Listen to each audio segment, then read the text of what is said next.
In the quiet cemetery of Winterport, Maine, a 68-year-old woman was about to discover the true meaning of abandonment. What started as laying her mother to rest took a shocking turn when she came face to face with complete isolation. Nora Preston wasn't your typical grieving daughter. For 40 years, she had spent her life as the family caretaker, known for her unwavering devotion and silent sacrifice. When she encountered her siblings' hasty departure from their mother's graveside, she had no idea she was walking into a revelation that would change everything. Nora's patient endurance that would lead to the most unexpected inheritance in Winterport's history. What began as a funeral would become a reckoning. The Preston family would never be the same after Nora discovered her mother had been documenting everything. Every broken promise, every absent child, every moment of being taken for granted. Standing alone at that graveside, Nora Preston was about to inherit more than money.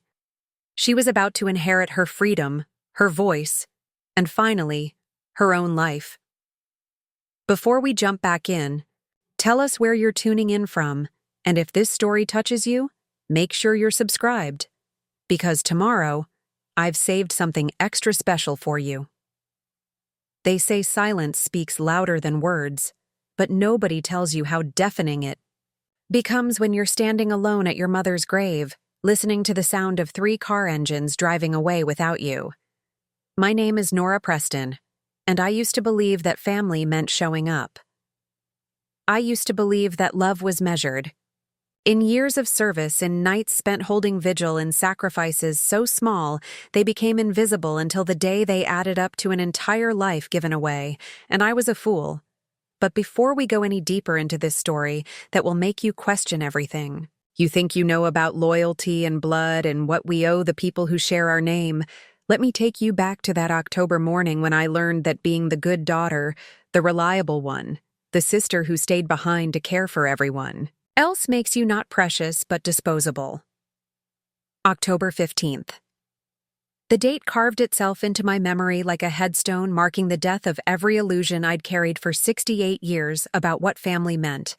My mother, Beatrice Preston, had been gone for 3 days, and the October wind carried the salt smell of the Atlantic and the promise of a long, cold Maine winter as I stood in my small kitchen brewing coffee for one and staring at the black dress hanging on the back of my bedroom door.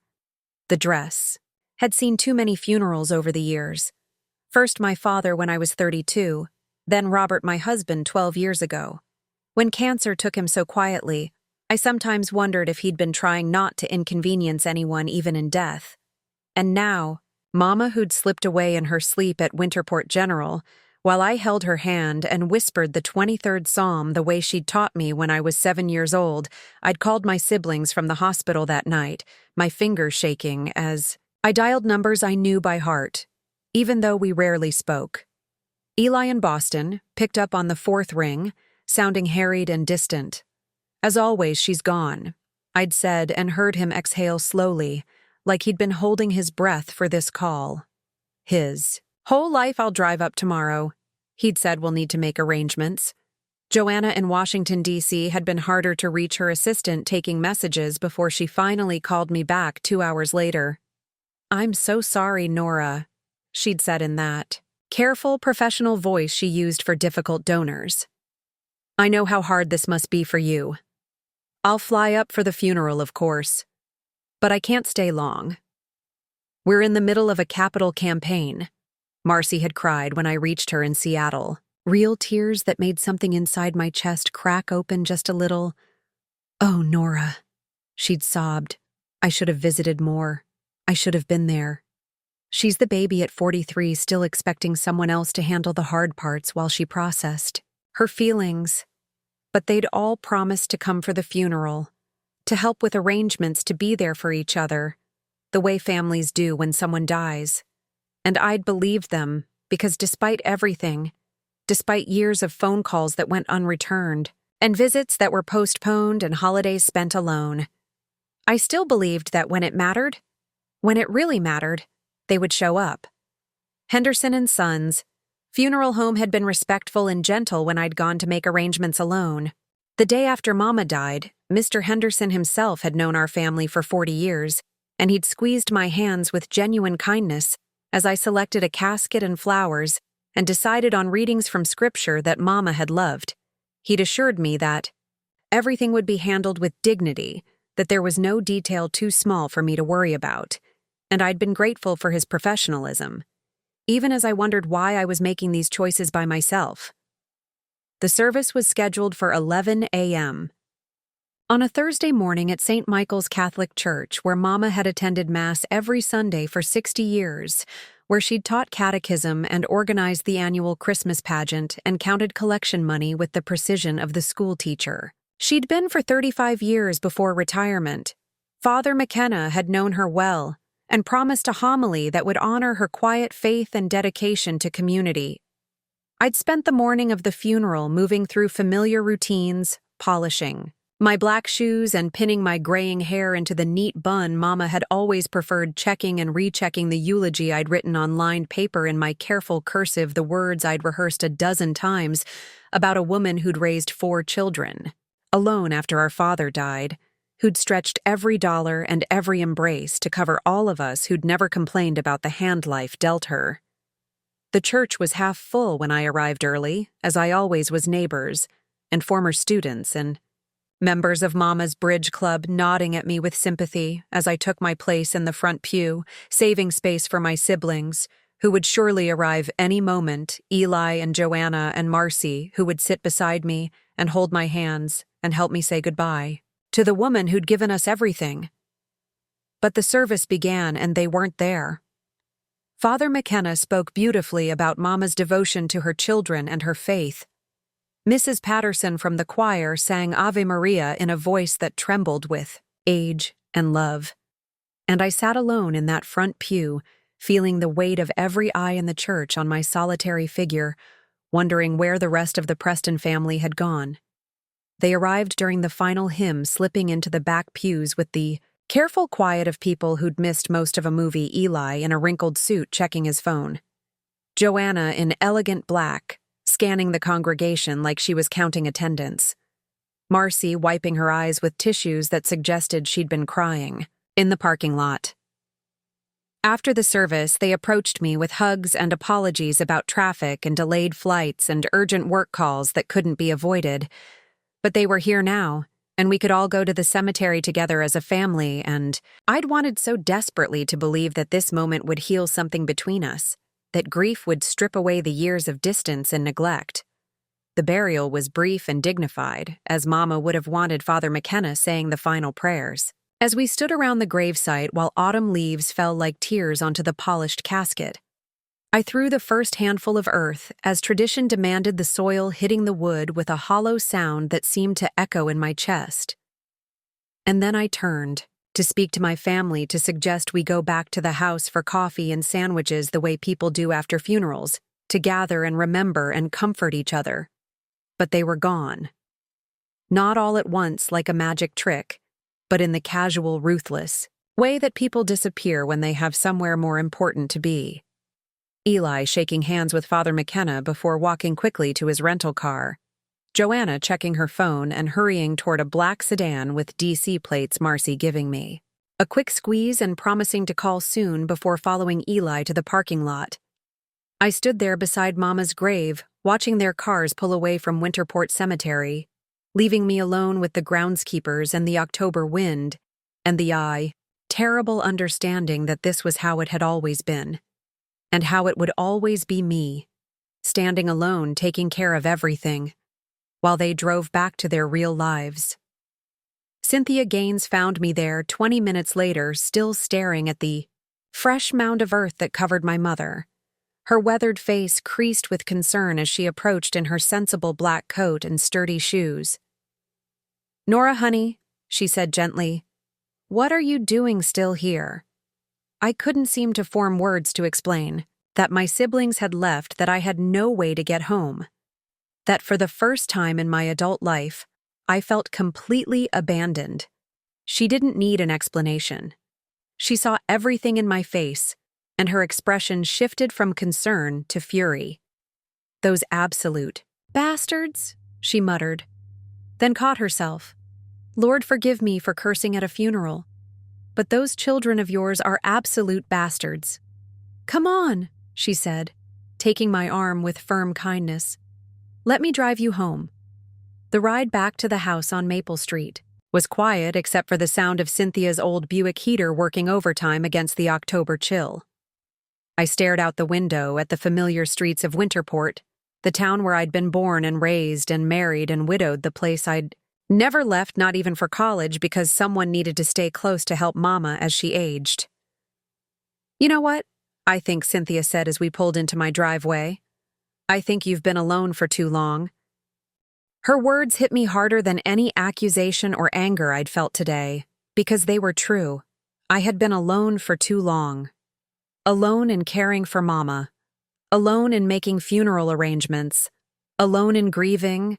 And alone in the terrible recognition that the family I'd sacrificed everything for had never really seen me as anything more than a convenience.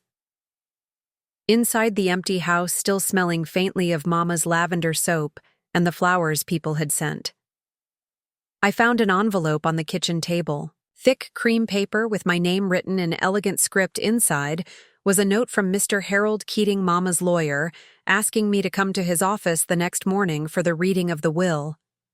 I sat at the kitchen table, still wearing my funeral dress, and stared at that note, wondering what other surprises this day might hold.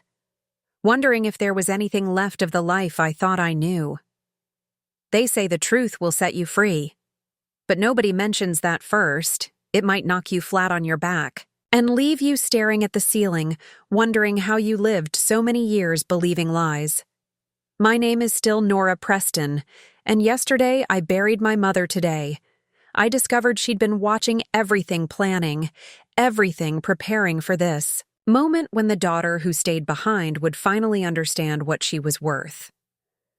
Harold Keating's law office occupied the second floor of the old Merchants Bank building on Main Street, where he'd practiced for 43 years serving 3 generations of Winterport families through divorces and wills and property disputes. His secretary, Mrs. Chen, had called that morning to confirm my appointment, her voice carefully neutral in the way of people who know secrets they can't share. I arrived 10 minutes early, as was my habit, wearing my navy dress with the small pearl buttons, the one Mama had always said made me look dignified.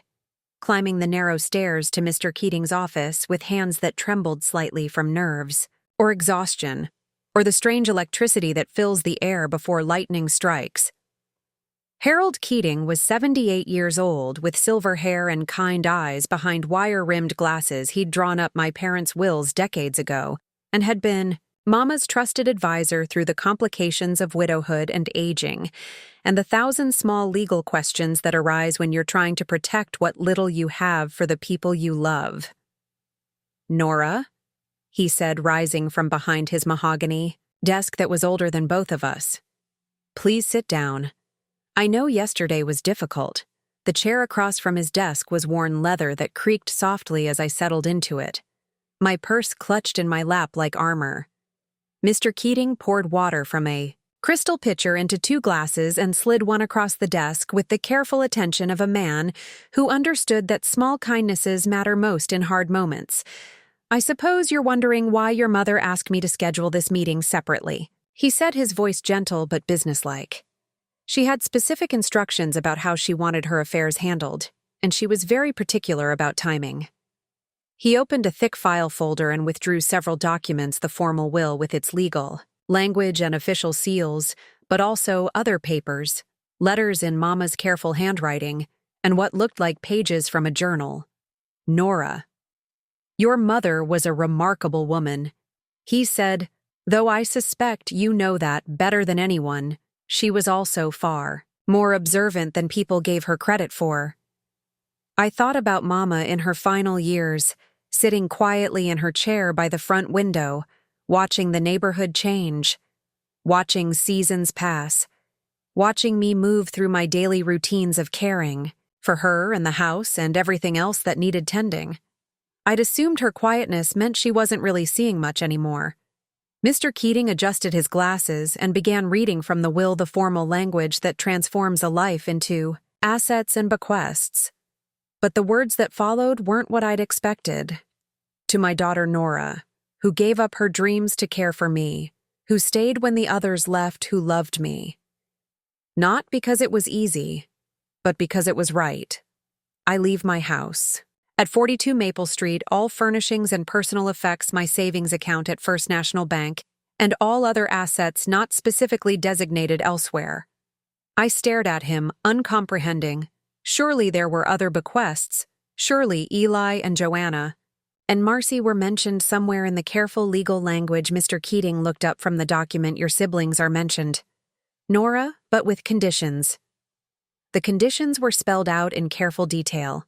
Eli could inherit $5,000. If he wrote a letter of apology acknowledging the financial burdens he'd placed on his mother over the years and committed to paying back the money he'd borrowed and never returned, Joanna could inherit the family china and silver if she acknowledged. In writing that her career success didn't excuse her emotional absence and committed to maintaining regular contact with her sister Marcy, could inherit Mama's jewelry if she spent 1 month each year for the next 5 years helping Nora with whatever she needed and proved she could be reliable when it mattered. But Mr. Keating continued, if any of them contest this will or attempt to manipulate or pressure Nora, they forfeit their bequests entirely. Everything goes to Nora unconditionally. I felt like I was drowning in confusion. This couldn't be right. Mama had always treated all her children equally. She'd never shown favoritism, never suggested that my sacrifices were worth more than their achievements. Mr. Keating seemed to understand. My shock, there's more. Nora, he said gently, your mother left these for you.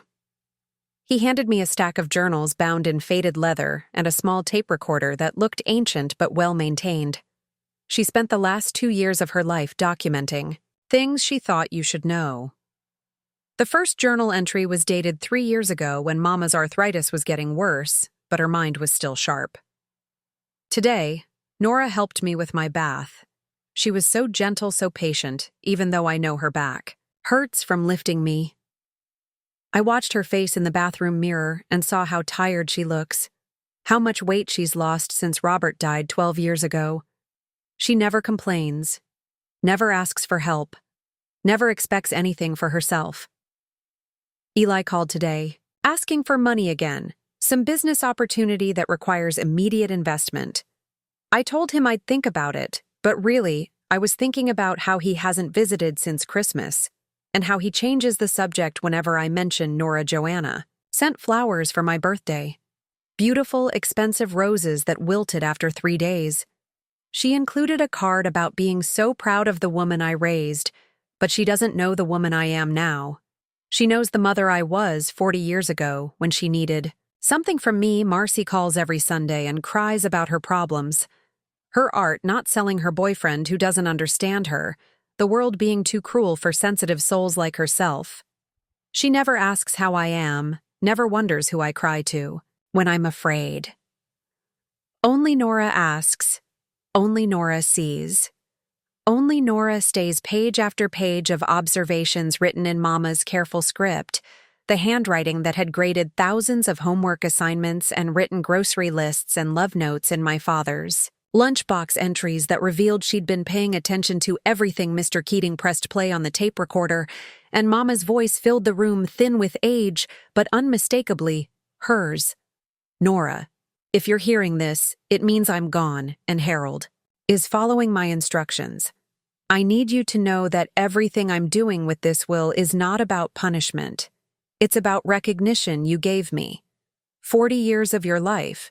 You gave up marriage prospects and career opportunities and your own dreams to make sure I was never alone, never afraid, never without someone who loved me enough to put me first. Your siblings are good people in their own ways, but they learned to take you for granted because I let them, because I didn't know how. To make them see what I saw, that you were the strongest of all of them, the most generous, the most deserving of love and respect. This inheritance isn't just money and property. Nora, it's my way of saying what I should have said when I was alive. You matter. You have value. You deserve to be seen and honored, and never again should you have to beg for scraps of attention from people who should cherish you. Use this gift however you want. sell the house and travel the world, or stay here and build the life you want, but never again let anyone treat you like you don't matter. I was crying by the time the recording ended. Ugly tears that had been building for years of being overlooked and taken for granted and expected to just keep giving. Without ever receiving anything in return, Mr. Keating handed me tissues from the box he kept on his desk. For moments like these, "I suspect you have questions," he said. "Only one," I managed to whisper. "Why didn't she ever tell me she felt this way?" "Because she was afraid you'd stop," he said simply. "Afraid that if you knew how much she depended on you, you might finally put yourself first and leave like the others did. She loved you enough to let you sacrifice for her, but she loved you too much to let it go unrecognized forever." He explained the practical details. I owned the house free and clear. There were no debts. The savings account contained more money then. I'd imagined Mama had been careful with her teacher's pension and Social Security, living modestly and saving every penny she could. "You don't have to tell your siblings about the conditions. Mr. Keating said that's entirely up to you. You could simply inform them that the estate has been settled and leave it at that." But I knew I couldn't do that, as angry as I was, as hurt as I felt. I couldn't let them wonder what had happened. They were still my family. Even if they'd never acted like it, I'll tell them. I said, my voice stronger than it had been in years. "I'll tell them everything." Mr. Keating nodded approvingly. "I think your mother would be proud of that decision." As I gathered up the journals and the tape recorder and the copies of documents, that would change my life forever. I felt something I hadn't experienced in decades, a sense of being seen, of being valued, of mattering enough for someone to plan for my future. Walking down Main Street toward home, I passed the bookstore where Jonas Carlyle was arranging new releases. In the window, he'd moved to Winterport 6 months ago, a retired publisher from New York who'd fallen in love with coastal Maine and opened a small literary haven for the town's readers. He looked up as I passed, and our eyes met through the glass. He smiled and raised his hand in a small wave, and for the first time in years, I found myself smiling back. They say blood is thicker than water, but nobody mentions that. Sometimes it clots around old wounds and turns poisonous, festering for years until it finally bursts and floods everything you thought you knew about the people who share your name. My name is Nora Preston, and today I invited my siblings into the house that belongs to me now to tell them truths they don't want to hear about, a mother they thought they knew and a sister they never bothered to understand. I'd spent 3 days reading Mama's journals, cover to cover, absorbing 40 years of observations about her children, written in the careful script of a woman who'd taught thousands of students to pay attention to details, to look beneath the surface, to understand that actions reveal character more clearly than words ever could. The entries painted a picture I recognized, but had never been able to articulate the gradual way my siblings had distanced themselves from family obligations, while somehow maintaining the fiction that they were devoted children. The careful dance of showing up just enough to avoid outright condemnation while doing just little enough to avoid any real responsibility. Eli borrowed another $3,000 today. Mama had written 2 years ago, said it was for his daughter's college expenses, but I saw him posting pictures from Bermuda. On that Facebook page, Cynthia showed me how to look at. He thinks I don't know about computers. He thinks I don't know about a lot of things. Joanna called to tell me about her promotion. But when I tried to tell her about my doctor's appointment, she said she had to go to another meeting. It's always another meeting with her, as if the family business of living and aging and needing each other is less important than whatever strangers pay her to organize. Marcy sent me one of her paintings. For my birthday, a beautiful watercolor of the lighthouse. But when I called to thank her, she spent an hour crying about her landlord raising her rent. She never asked if I needed help with anything. Never wondered who helps me hang pictures on the wall anymore. Only Nora. Only always. Only Nora. Now I sat in the living room that had been redecorated exactly once in my lifetime, waiting for them to arrive for what I'd called a family meeting. They'd been confused by the invitation, suspicious. In the way of people who only hear from relatives when someone needs something or someone has died. Eli arrived first in his rental car, still wearing the wrinkled suit from the funeral that somehow looked even more disheveled. 2 days later, he knocked briefly, then walked in without waiting for permission the way he'd done since childhood, assuming that doors would open for him and space would be made for his comfort. "The house looks exactly the same," he said, surveying the living room, with the critical eye of someone mentally calculating square footage and market value. "Though I guess that makes sense, you've been living here so long." Joanna arrived 15 minutes later, stepping carefully across the threshold in heels that were impractical for October in Maine. Her wool coat probably cost more than I spent on groceries in 3 months, but she wore it with the unconscious confidence of someone who'd never had to choose between heating bills and new clothes. "Sorry I'm late," she said, checking her phone as she spoke. "I had to take a call from the board chairman. We're announcing a major gift tomorrow, and the timing had to be perfect." Marcy was last as usual, arriving in a cloud of apologies and artistic scarves that fluttered around her like the wings of some exotic bird she'd been crying. I could tell from the red rimming her eyes and the way she clutched tissues in her left hand like a security blanket. "This is so hard," she said, settling into the chair that had been Mama's favorite. "I keep expecting her to come around the corner asking if we want coffee." We sat in the living room where we'd opened Christmas presents and argued about television channels and received report cards and acceptance letters and wedding invitations, the room where Mama had taught us to play bridge and helped us with homework and listened to our problems when we were young enough to still bring them home. I'd rehearsed this conversation in my mind, but sitting here facing them, I felt the old familiar pull to smooth things over, to minimize conflict, to take care of everyone's feelings except my own. But then I thought about Mama's voice on that recording, about 40 years of my life spent putting everyone else first, about standing alone at the gravesite while they drove away to their real lives. "I have something to tell you," I said, my voice steadier than I'd expected about Mama's will. "Oh, good," Eli said, leaning forward with interest. "I was wondering when we'd get to that. Do we need to meet with the lawyer, or can you just give us the basics?" "The basics," I repeated, the word tasting bitter in my mouth. Joanna looked up from her phone.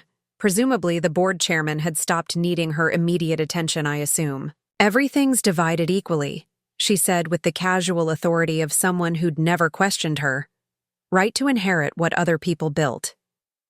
"That's not exactly how it works," I said. Marcy shifted in her chair, looking uncomfortable. "I don't really care about money," she said in the martyred tone she'd perfected over the years. "I just want something of Mama's to remember her by. You all have the opportunity to inherit something," I said carefully, "but there were conditions." "Conditions." Eli's voice sharpened with the predatory interest of someone who'd spent 20 years in real estate, learning to spot problems in contracts. "What kind of conditions?" I opened the folder Mr. Keating had given me and removed copies of the relevant pages from Mama's will, the legal language that would transform years of family dysfunction into specific requirements for inheritance. Eli can inherit $5,000 if he writes a letter acknowledging the money he borrowed from Mama over the years and commits to paying it back. Eli's face flushed red. "That's ridiculous," he said, standing up abruptly. "That money was gifts. She offered it freely. I never asked her to loan me anything." "She has it documented," I said quietly, in her journals. $23,000 over 8 years. Most of it supposedly for emergencies that turned out to be vacations and business investments.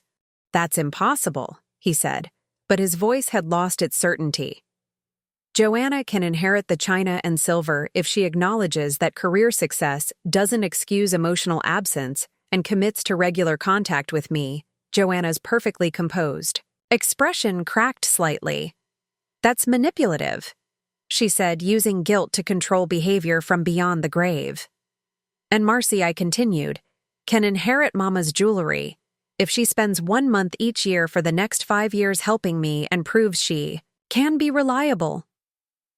Marcy was crying again, but silently, tears streaming down her face without the dramatic sobs she usually employed for maximum sympathy. "This is insane," Eli said, pacing now between the coffee table and the piano. You can't seriously expect us to jump through hoops for a few $1,000s and some old dishes. But that's not all I said, and my voice was getting stronger with each word. If any of you contest the will or try to pressure me, you forfeit everything, the whole estate comes to me. The silence that followed was electric with shock and rage and the terrible realization that their assumptions about family hierarchy had been completely wrong. You manipulated her, Joanna said finally, her voice cold with accusation. You spent all those years playing the martyr, making her feel guilty about the rest of us having lives and careers, and now you're using her guilt to steal our inheritance.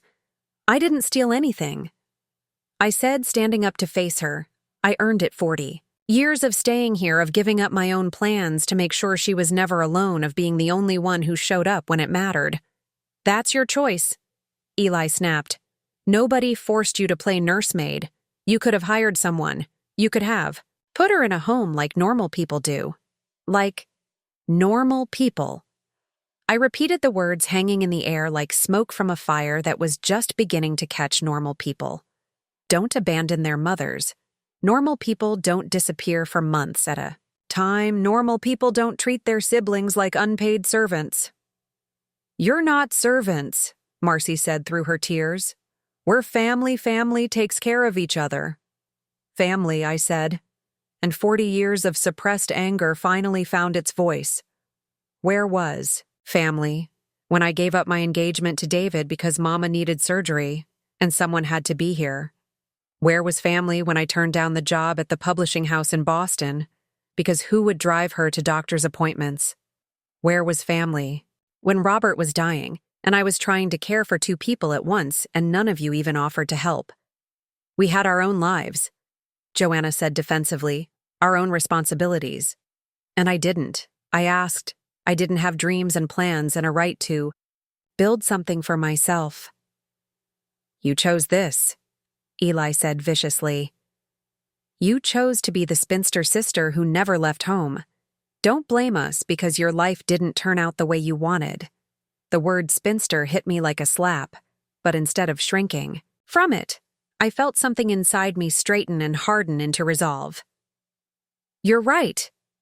I said I did choose, but I chose because I thought family meant something. I thought loyalty mattered. I thought that if I took care of everyone else, eventually, someone would take care of me too. The room fell silent again, but it was a different kind of silence, heavy with recognition of truths that couldn't be taken back. Joanna was the first to speak, her voice carefully. Controlled, this isn't over. Nora, we'll contest. The will prove she wasn't competent when she wrote it. Then you'll get nothing, I said, and lose whatever relationship we might still have. She gathered her coat and purse with sharp, efficient movements. I'm going back to Washington, she said. I have real work to do. Eli followed her toward the door, stopping only to turn back and deliver one final blow. You think you've won something, he said, but all you've done is prove what we always knew. You're bitter and alone, and you always will. Ooh, B. After they left, Marcy lingered in the doorway, torn between loyalty to her older siblings and something that might have been conscience. I'm sorry, she whispered. I'm sorry we left you at the cemetery. I'm sorry about all of it. Sorry isn't enough, I said gently, but it's a start. She nodded and followed the others outside, leaving me alone in the house that was finally truly mine.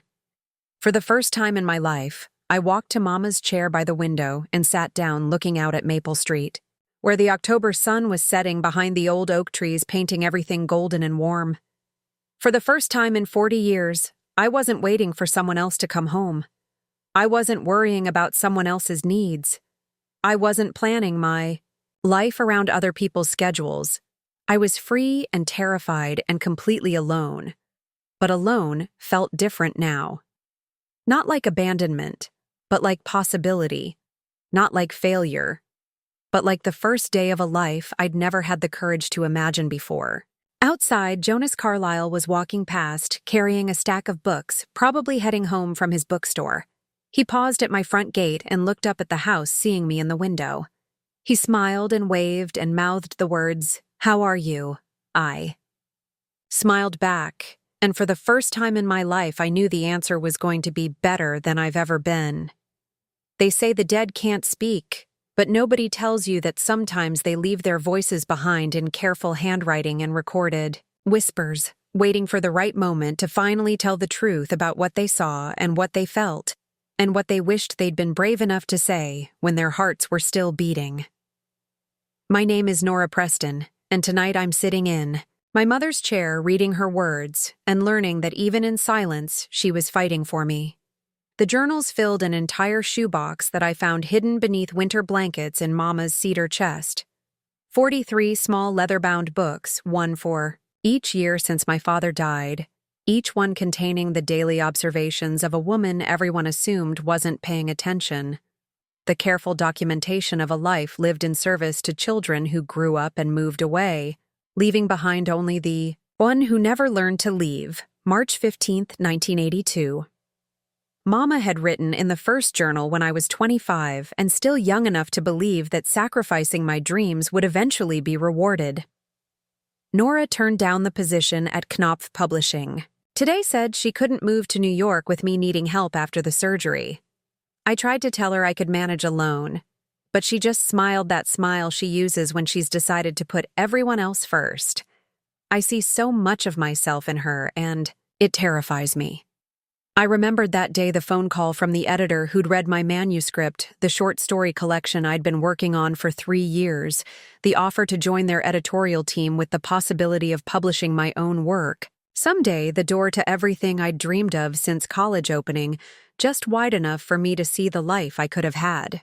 But Mama had been so frail after her gallbladder surgery, and Eli was building his real estate business, and Joanna was finishing her master's degree, and Marcy was barely 18, and still trying to figure out who she wanted to be.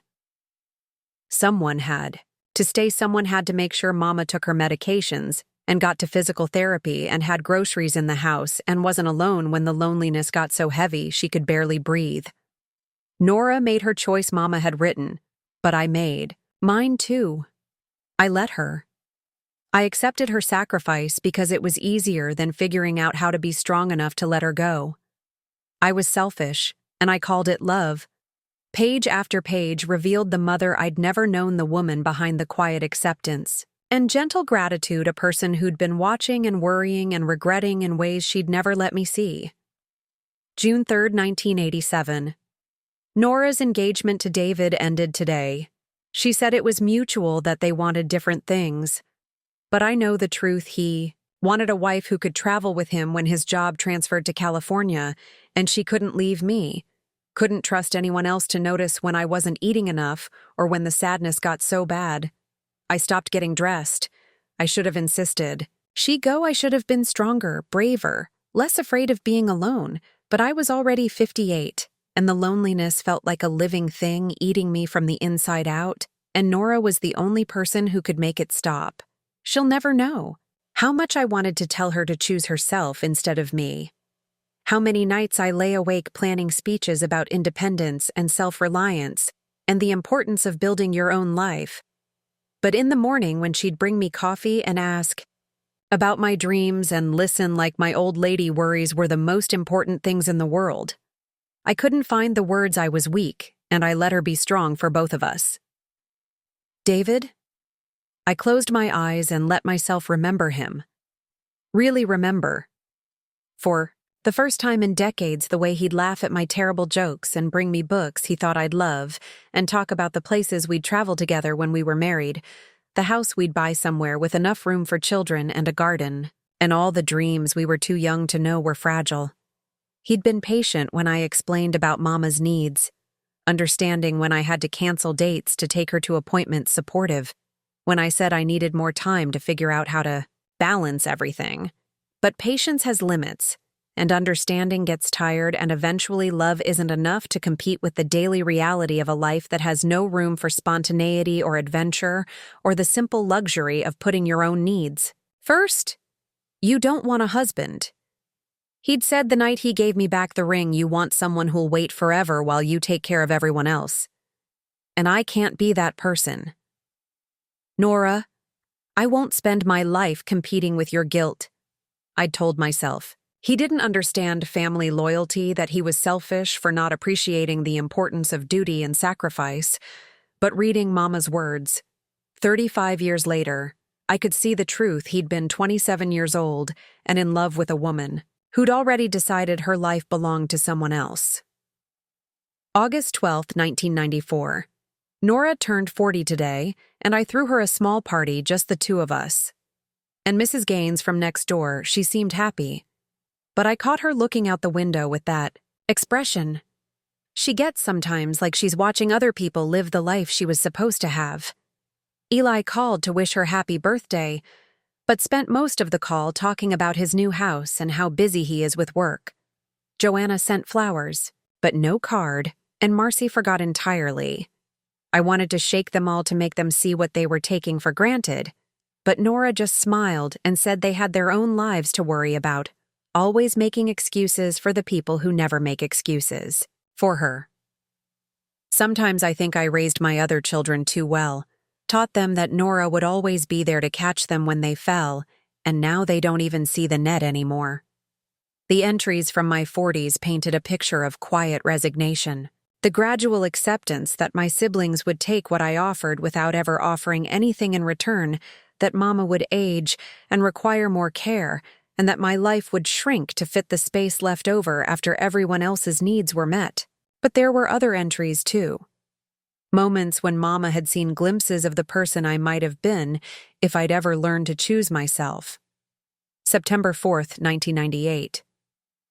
Found Nora in the garden this morning, writing in that notebook she thinks I don't know. About she was so absorbed she didn't hear me coming, and for a moment I saw her the way she used to be when she was young, and still believed her words might matter to someone. I asked what she was working on, and she blushed and said it was nothing, just thoughts. But I know better. I know she's still a writer, even if she's never allowed herself the time or space to admit it. Someday when I'm gone, I hope she remembers that part of herself. I hope she finds the courage to put her own stories first for once. The notebook she was referring to was still in my bedroom drawer, dozens of them actually filled with fragments of stories and observations and poems I'd written in stolen moments over the years, the creative life I'd maintained, in secret, like a small flame kept burning in a hidden room. December 25th, 2003. Christmas morning, and only Nora is here. Eli's family is skiing in Vermont. Joanna is at some charity gala in Washington, and Marcy is spending the holidays with her latest boyfriend. She calls him her muse. Nora made my favorite breakfast and gave me a beautiful shawl. She knitted herself and acted like having Christmas alone together was exactly what she'd wanted. But I saw her looking at the phone, hoping someone might call. I saw her setting places for 4 out of habit before remembering it would just be us. I saw the moment when she realized this was how it would be from now on, and the way she straightened her shoulders and decided to be grateful instead of disappointed. She deserves so much more than leftover love. The recordings were harder to listen to than the journals because Mama's voice carried emotions that writing couldn't capture. The tremor when she talked about her regrets, the way her breathing changed when she described watching me give up pieces of myself year after year. This is for October 15th, 2023, her voice whispered from the small recorder. Nora's birthday again. 68 years old and still putting everyone else first. Still making excuses for children who don't deserve her loyalty. Eli called today, asking for money again. Some crisis with his daughter's college tuition that he forgot to plan for. I told him I'd think about it. But really, I was thinking about how Nora worked 3 jobs to put herself through college because we couldn't afford to help. How she never asked for anything, never expected anyone to solve her problems. The irony is that he could afford his daughter's tuition if he didn't spend. So much money trying to impress people he barely knows, but asking his mother for help is easier than admitting his lifestyle costs more than he makes. I'm going to give him the money because I'm weak and old and tired of fighting, but I'm writing it all down, every dollar, every broken promise. Every time he disappoints the sister who would give him anything he asked for.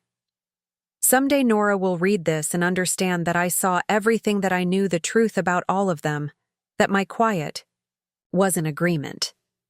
It was documentation. There were recordings about Joanna, too.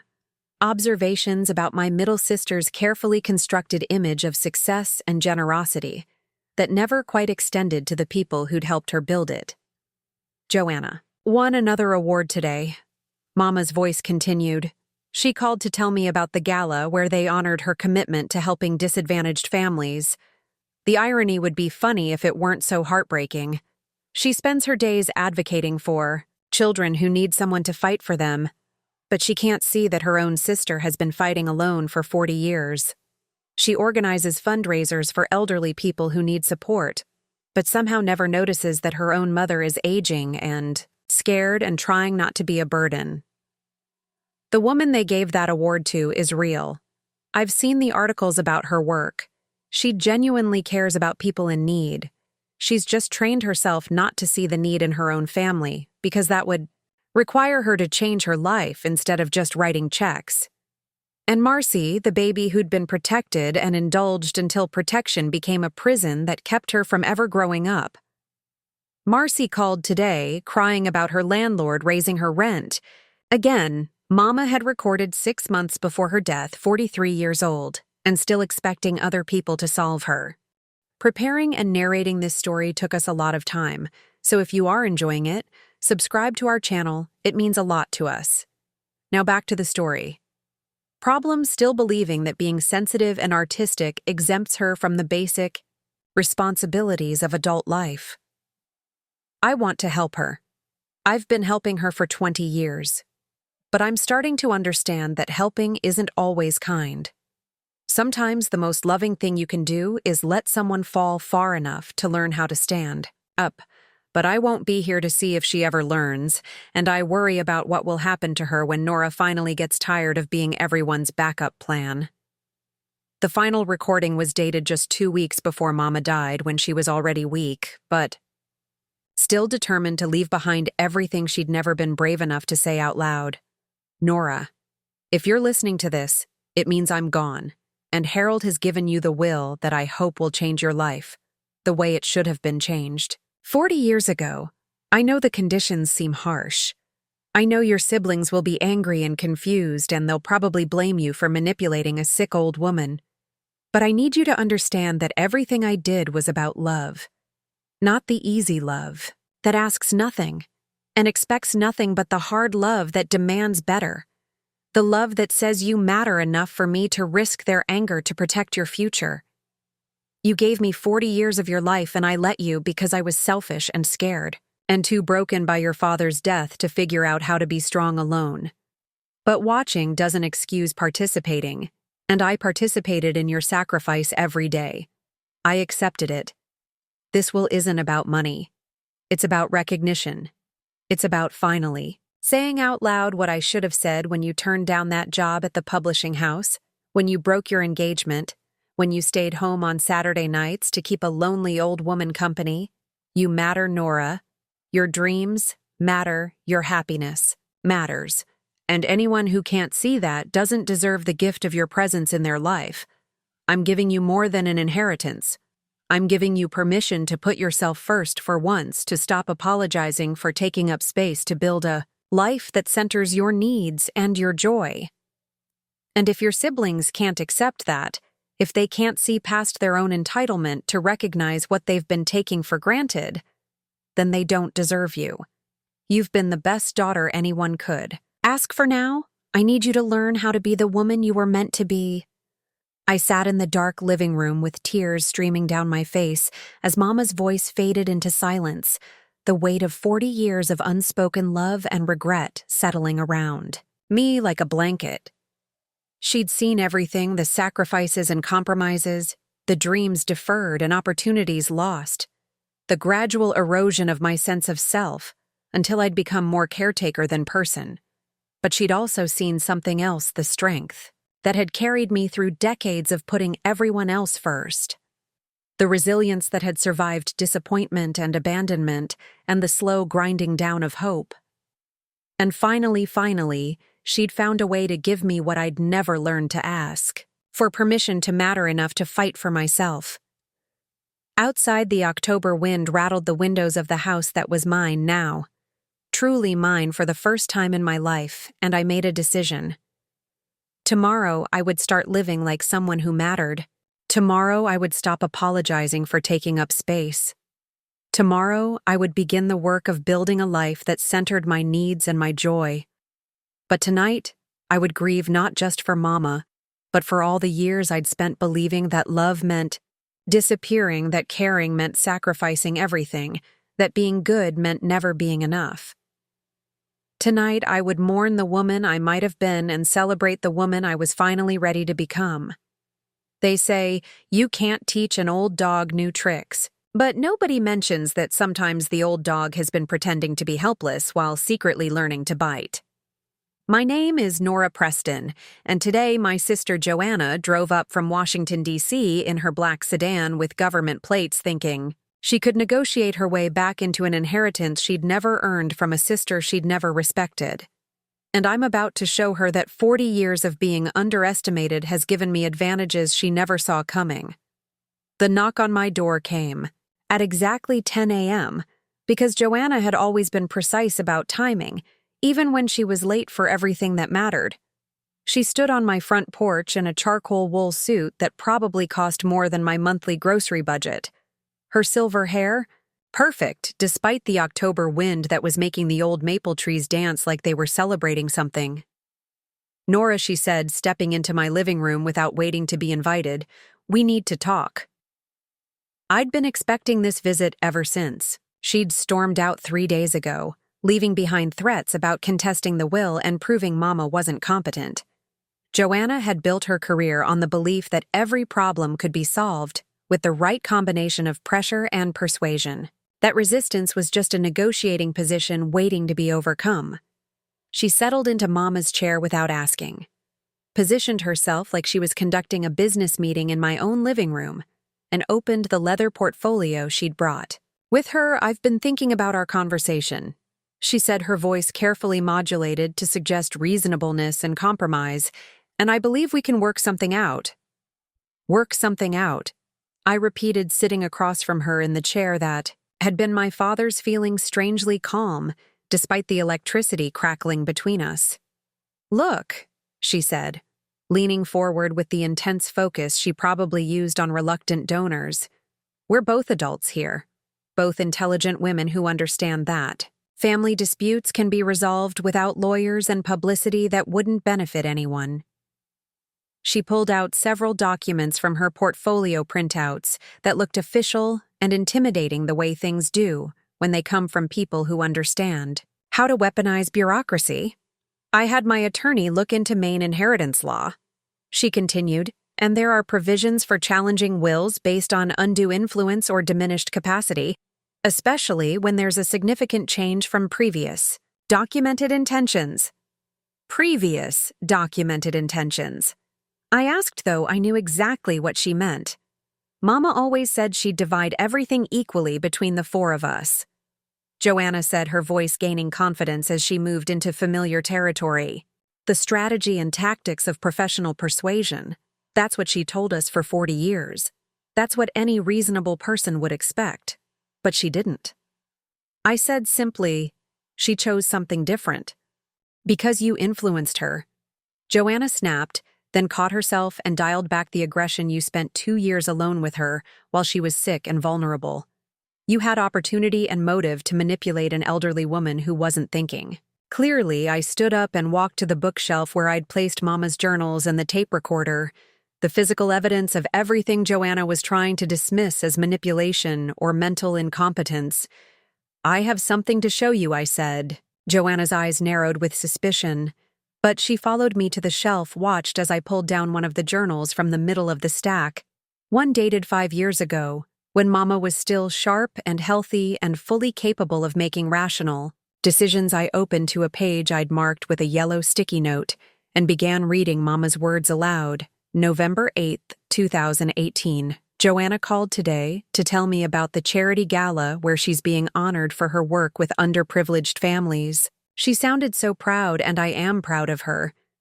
But I couldn't help thinking about the conversation we had last month when I mentioned that Nora might need help with my medical appointments. She suggested I hire someone professional, someone trained in elder care. As if the 40 years Nora has been caring for this family weren't training enough, as if love and dedication were somehow less valuable than a certificate from a community college. The woman they're honoring at that gala understands that the most vulnerable people in our society need advocates, need someone to fight for them to see their worth. But she can't see that her own sister has been the most vulnerable person in our family for decades. Nora has given up everything to make sure the rest of us could pursue our dreams, and Joanna thinks the solution to my aging is to hire a stranger so that the burden doesn't inconvenience anyone. Joanna's face had gone pale, but her voice remained steady when she spoke. That's one interpretation of a private conversation taken out of context. I turned to another marked page. This one from just 8 months ago, February 14th, 2023. Valentine's Day, and Nora spent it driving me to the cardiologist because my heart has been skipping beats and the medication isn't helping. She brought roses for my hospital room and a card that made me cry. Called Joanna to let her know about the test results, and she said she was so sorry she couldn't visit this month, but the board retreat was scheduled for the same weekend, as if my heart condition was a scheduling conflict instead of a medical emergency. She offered to send flowers, expensive ones from that fancy place in D.C., as if roses could substitute for presents, as if caring could be outsourced to people with better training. I wonder if she's forgotten that love isn't a professional service. Love is showing up when it's inconvenient. Love is rearranging your life when someone needs you. Love is what Nora has been giving me for 40 years while the rest of them send flowers. That's enough, Joanna said, standing abruptly. Those are private thoughts from a sick woman. They don't represent her true feelings, don't they? I asked, moving to the tape recorder and pressing play. Mama's voice filled the room, thin with age, but unmistakably clear and rational. This is for March 20th, 2023. Joanna's birthday, and I called to wish her well. We talked for exactly 7 minutes before she said she had to go to another meeting, another crisis, another reason why her family comes second to strangers who pay her salary. I don't blame her for building an important career, for making a difference in the world, but I do blame her for forgetting that charity begins at home, that the family who supported her dreams deserves some small portion of the energy she gives to everyone else. She sends money for my birthday and flowers for holidays and cards that say she's thinking of me, but thinking isn't the same as caring, and caring isn't the same as showing up. Nora shows up. Nora has always shown up, and if my other children can't see the value in that, then they don't deserve to benefit from her sacrifice. I turned off the recorder and watched Joanna struggle to process what she'd heard, her carefully constructed narrative about family relationships colliding with the documented reality of a mother who'd been paying attention to everything. Those recordings could have been made under duress, she said. Finally, a dying woman influenced by the daughter who had the most to gain from changing her will. Joanna, I said, and my voice was gentler than she deserved. Mama made these recordings over a period of 3 years, 43 journals documenting every conversation, every disappointment, every moment when she needed her children, and only one of them responded. You can challenge the will. You can hire lawyers and drag this through probate court. But the evidence is overwhelming and public, and it will show the world exactly what kind of daughter you've been. Her composure finally cracked, and I saw something I'd never seen before in my successful, powerful sister: genuine vulnerability. I never meant she started, then stopped. I didn't realize. What didn't you realize? I asked. That she was aging. That she was afraid that she needed more than money and flowers, that she had feelings about being treated like an obligation instead of a person. I have an important job? Joanna said, her voice small and defensive. I help thousands of people every year, and you couldn't help one Nora. One person who gave you everything so that you could grow up and have the luxury of helping strangers. She was quiet for a long moment, staring at the journals and the tape recorder as if they were evidence of a crime she'd committed without realizing it. "What do you want from me?" she asked. "Finally, I want you to read the will again." I said, to really understand what Mama was asking for. Not punishment, not humiliation, just acknowledgement that your choices had consequences, that someone paid a price for your success. She looked at me with something that might have been respect for the first time in 40 years. "You're not the same person you used to be." "No." I said, "I'm not. I'm finally the person I was always supposed to be." After she left, I sat in the living room feeling strangely empty, as if the confrontation I'd been avoiding for decades had taken less energy than I'd expected, as if standing up for myself was actually easier than spending 40 years apologizing for existing. The house felt different, too. No longer like a place where I was waiting for other people to come home, but like a sanctuary where I was learning to live for myself, where I could make decisions based on what I wanted instead of what everyone else needed. I made myself a cup of tea and sat by the window watching the neighborhood wake up on a Saturday morning. Mrs. Chen from down the street walking her ancient beagle, Mr. Rodriguez, washing his car despite the October chill, the simple rhythms of people living their own lives without apology. And for the first time in decades, I wasn't wondering what I should be doing. For someone else, wasn't calculating how much time I had before the next obligation or crisis or family emergency that would require me to set aside my own needs. I was free. And the freedom felt like sunlight after 40 years of living in someone else's shadow. The phone rang just before noon, and I almost didn't answer it, assuming it would be Eli or Marcy or another family member with another demand disguised as a request. But the caller ID showed Jonas. Carlisle's name, and something inside my chest fluttered with an emotion I'd almost forgotten the simple pleasure of anticipation. "Hello, Nora," he said, and his voice carried the warmth of genuine interest. "I hope I'm not disturbing you, but I wondered if you might like to join me at the bookstore this afternoon. We're hosting a local author reading, and I thought you might enjoy it. A poetry reading on a Saturday afternoon with a man who smiled at me through bookstore windows and asked how I was, with genuine curiosity. The kind of invitation I hadn't received in so many years. I'd forgotten what it felt like to be wanted for my company, instead of my services. I'd love to." I said and meant it. The simple act of accepting an invitation for something that brought me joy instead of declining because someone else might need me felt revolutionary, like the first step in a dance I'd never learned but was finally ready to try. I spent an hour choosing what to wear, settling on the blue dress that Robert had always said brought out my eyes, and the pearl earrings Mama had given me for my 16th birthday, putting on makeup for the first time in months, because I wanted to look pretty, not because I owed anyone an appearance. Walking downtown to the bookstore, I felt like a person emerging from a long illness, blinking in the sunlight of a world that had continued spinning while I'd been frozen in place, taking care of everyone. Else Jonas was waiting for me at the door of Carlisle Books, wearing a soft brown sweater and wire-rimmed glasses that made him look like the professor he'd probably been in another life. "You look lovely," he said, and the compliment hit me like a gift I'd forgotten I deserved. The bookstore was warm and inviting, with mismatched chairs arranged in a circle around a small podium, where a woman in her 70s was reading poems about growing old and growing wise about learning to claim space in a world that tried to make invisible women disappear.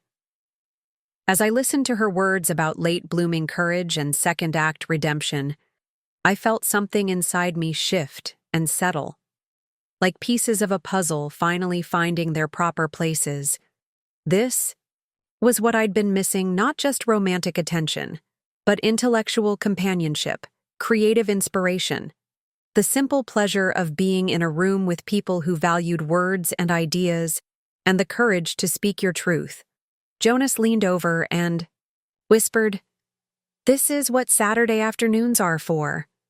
And I realized he was right. This was what life was for moments of beauty and connection, and the revolutionary act of choosing joy. For the first time in 40 years, I was living in the present, instead of managing everyone else's future. For the first time in my life, I was exactly where I wanted to be. They say that when one door closes, another one opens, but nobody mentions that sometimes you have to learn to walk through doorways without asking permission or apologizing for taking up space. My name is Nora Preston, and today I'm sitting in a bookstore surrounded by the smell of old paper and fresh coffee, discovering that there are conversations in this world that don't require me to fix anything or care for anyone or sacrifice pieces of myself to keep other people comfortable. Carlyle books had become my sanctuary in the 3 weeks since Joanna's failed attempt to negotiate her way back into Mama's will. The cozy independent bookstore that Jonas had opened 6 months ago, with shelves that reached the ceiling and reading nooks tucked into every corner, and the kind of literary atmosphere that made you want to whisper, even when whispering wasn't required.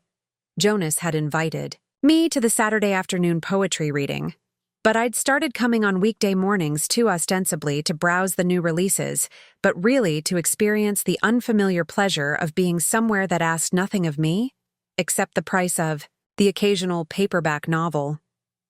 This morning he was unpacking a shipment of books from a small press in Vermont, arranging slim volumes of contemporary poetry on the display table near the front window where the October sunlight could catch the elegant cover designs. "You're developing quite a relationship with our poetry section," he said, looking up from his work with the kind of smile that suggested he was genuinely glad to see me. "I used to write," I said, and the word surprised me because I hadn't admitted that to anyone in 40 years, hadn't even admitted it to myself in recent decades. "Used to," he repeated, settling into the chair beside me with the patience of someone who understood that important conversations couldn't be rushed. I studied his face, looking for the polite disinterest people usually showed when middle-aged women mentioned abandoned creative dreams, but found only curiosity and what looked like genuine encouragement. Stories mostly, I continued in poems when I was feeling brave.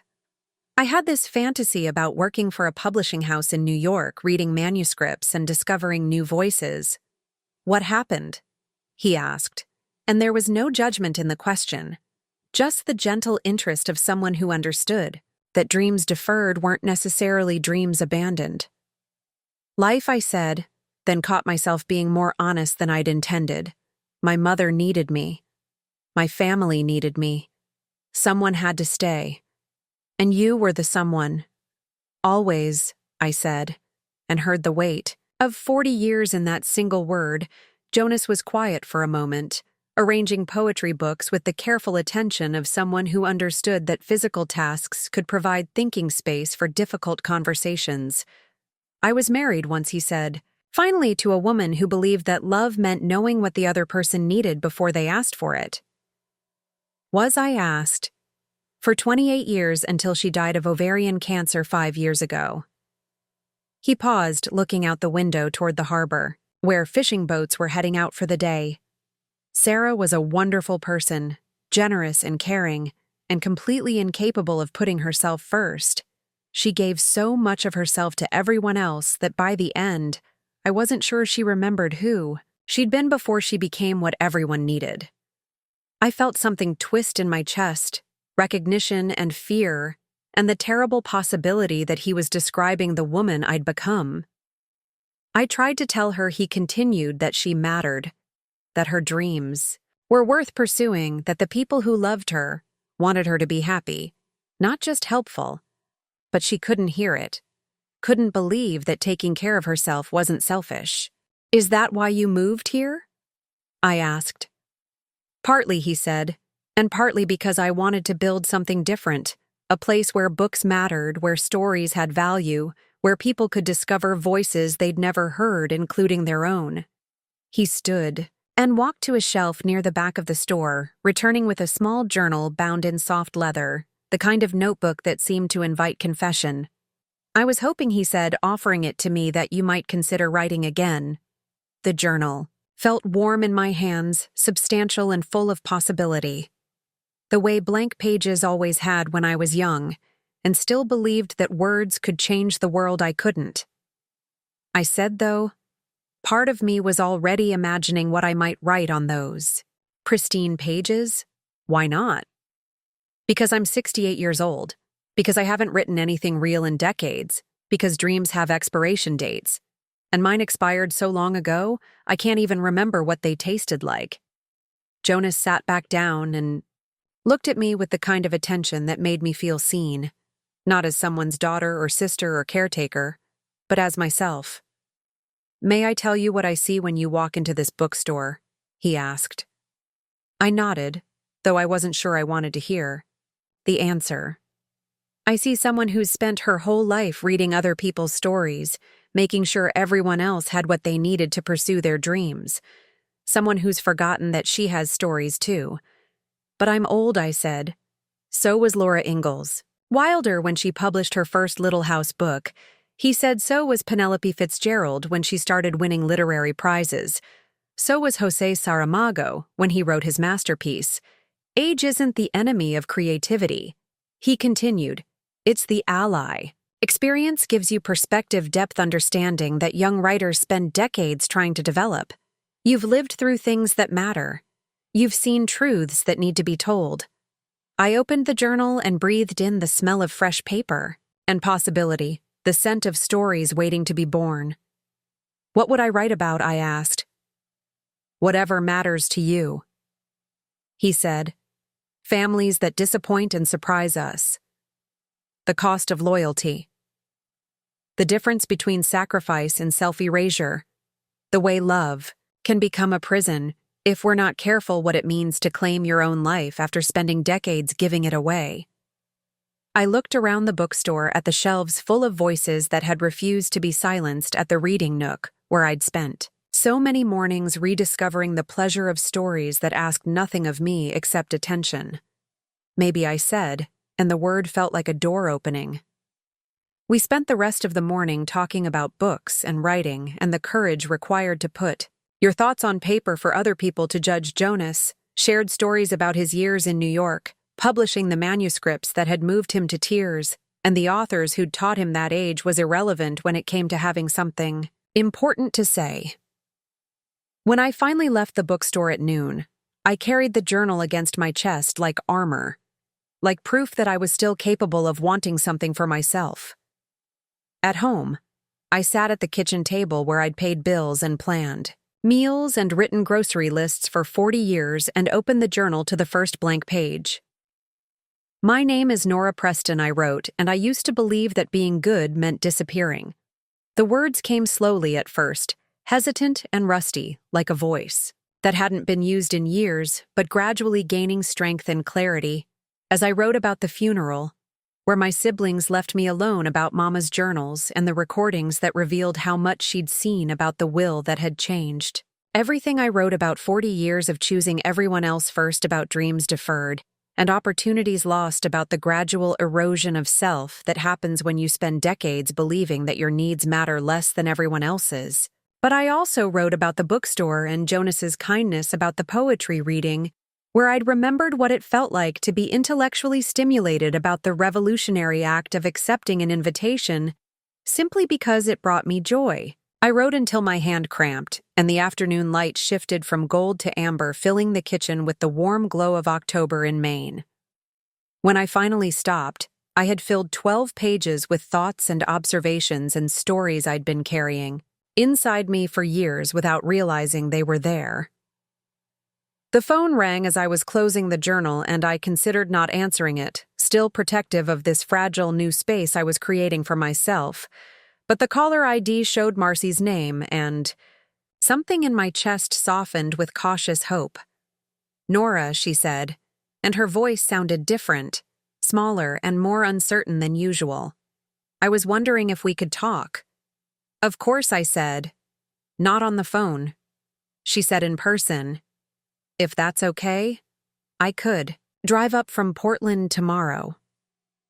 Portland, I asked Marcy, lived in Seattle and rarely traveled anywhere that required more effort than a short flight.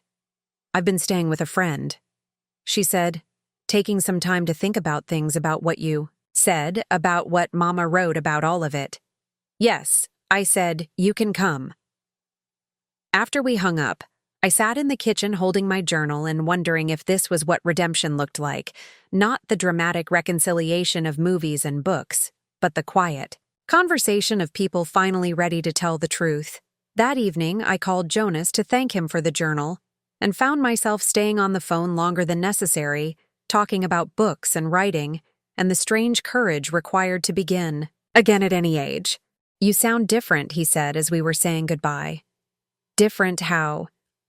"Like someone who's remembered something important about herself."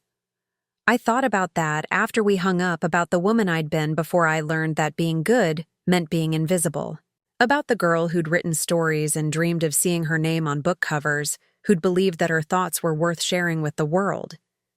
Maybe it wasn't too late to become her again. Maybe 68 was exactly the right age to stop apologizing for taking up space and start claiming the life I'd been afraid to want. That night, I dreamed about the publishing house in New York, the job I'd turned down 43 years ago. But in the dream, I was the age I am now, walking into an office full of books and possibility, with confidence I'd never possessed at 25. When I woke up, I wasn't mourning the dream I'd lost. I was planning the one I was finally ready to pursue. They say that blood is thicker than water, but nobody tells you that sometimes the thinnest blood carries the deepest truth, and that growing up means finally admitting the stories you told yourself about your family were just stories. My name is Nora Preston, and today, my youngest sister is sitting across from me in Murphy's Cafe crying real tears for the first time since we were children, and I'm discovering that forgiveness isn't something you give all at once, but something you build slowly, like trust, like hope, like the courage to believe that people can change even when they're 43 years old and have spent their entire lives being protected from the consequences of their choices. Marcy had called 3 more times after that first conversation. Each call, a little braver than the last, a little more willing to acknowledge that she might have been wrong about the family dynamics she'd spent decades accepting. Without question, the comfortable narrative that painted her as the sensitive artist who needed protection from harsh realities, and me as the strong, reliable sister who thrived on taking care of everyone else. "I could come today?" she'd said finally, her voice small and uncertain like a child, asking permission for something she wasn't sure she deserved. "If you have time. If you want to see me." "Of course I want to see you." I'd answered, though. Part of me was still braced for disappointment, still expecting her to cancel at the last minute, when something more pressing or more comfortable demanded her attention. But she'd arrived exactly when she said she would, driving up from Portland in a borrowed Honda that looked like it had seen better decades, parking carefully in front of Murphy's Cafe and sitting in the driver's seat for 5 full minutes. Before finally walking through the door, she looked older than I remembered, more fragile in a way that had nothing to do with physical aging, and everything to do with the weight of truths she was finally allowing herself to see. Her dark hair was streaked with gray now, and she wore no makeup to hide the circles under her eyes or the lines that mapped 43 years of avoiding difficult conversations. "Nora," she said, sliding into the booth across from me and immediately beginning to cry. Not the dramatic sobbing she'd perfected as a child, but quiet tears that seemed to surprise her with their persistence. I handed her napkins from the dispenser and waited while she composed herself the way I'd learned to wait through decades of family crises, the patient stillness that had become my default mode when other people were falling apart. "I read them," she said. Finally, her voice barely above a whisper. "Mama's journals. Mr. Keating gave them to me last week, said you'd agreed to let me see them, all of them?" I asked. "All of them?" She nodded and cried harder, the way people do when they're finally seeing something they'd spent years refusing to look at. The waitress approached our table with coffee and menus, But I waved her away, with a gentle smile, understanding that some conversations required privacy and time, and the kind of space you can only find in small-town cafes where people know how to mind their own business. Marcy wiped her eyes and looked at me with something I'd never seen before in my baby sister: genuine accountability. I never knew she said how much you gave up. I never realized how much you did while the rest of us were living our lives. I thought you liked taking care of everyone. I thought you wanted to stay home. I did want to help, I said carefully, because even in forgiveness, I needed to be honest. I wanted to make sure Mama was okay and you were all able to pursue your dreams. But I also wanted other things. Things I never felt like I could ask for. Like what? Like the publishing job in New York, like marrying David and traveling with him when his work transferred, like having children of my own, like writing stories that mattered to someone besides me. Marcy's face crumpled with fresh tears. I remember David. She said he was so kind to all of us, so patient when we'd interrupt your dates to ask for help with something. He loved you so much. He did, I said, and felt the old, familiar ache of loss, not just for David, but for the life we might have built together, the children who were never born, the adventures we never took, the partnership that ended, because I couldn't figure out how to balance love with obligation. You could have told us. Marcy said we could have helped more. We could have shared the responsibility. Could you? I asked gently, because I want to believe that. But I also remember asking for help and getting reasons why it wasn't a good time, promises that were broken, excuses that became patterns. She was quiet, for a long moment, staring into her coffee cup, like it might contain answers to questions she'd never thought to ask. You're right, she said finally. I was selfish. We were all selfish. We took what you gave and convinced ourselves we deserved it, because you were stronger, because you were better at dealing with difficult things, because it was easier than admitting we were letting you carry burdens that should have been shared. The admission hung between us, heavy with 40 years of accumulated resentment and disappointment, but also lighter somehow, like air being let out of a balloon that had been stretched too tight for too long. I want to apologize. She continued, her voice growing stronger as she found the courage to continue. Really, apologize. Not just say I'm sorry and expect everything to go back to the way it was, but acknowledge what I did and what I didn't do and how that affected you. I'm listening. I said, I spent my entire adult life believing that being artistic made me special, that being sensitive exempted me from ordinary responsibilities, that other people should handle the practical things, so I could focus on creating something beautiful. She paused and looked out the window of the cafe toward the harbor, where fishing boats were coming in with the morning catch. But I never created anything beautiful, she said. I never became the artist I claimed to be. I just used the idea of being an artist to avoid growing up, to avoid taking care of anyone, including myself. That's not entirely true, I said. You did create things. Your paintings are lovely. My paintings are pleasant, Marcy said with brutal honesty. They're the kind of thing people buy to match their living room furniture, not because they have something important to say. I told myself I was protecting my creativity by avoiding responsibility. But really, I was protecting my comfort by avoiding risk. She reached across the table and touched my hand tentatively, like she wasn't sure she had the right to physical contact after so many years of emotional absence. I want to be different, she said. I want to be the sister you deserved instead of the burden you carried. I want to help instead of just taking. I want to grow up, even though I'm 43 years old and probably should have done this 20 years ago. What does that look like? I asked. I don't know yet, she admitted. But I want to start by staying, helping you with whatever you need, proving that I can be reliable when it matters.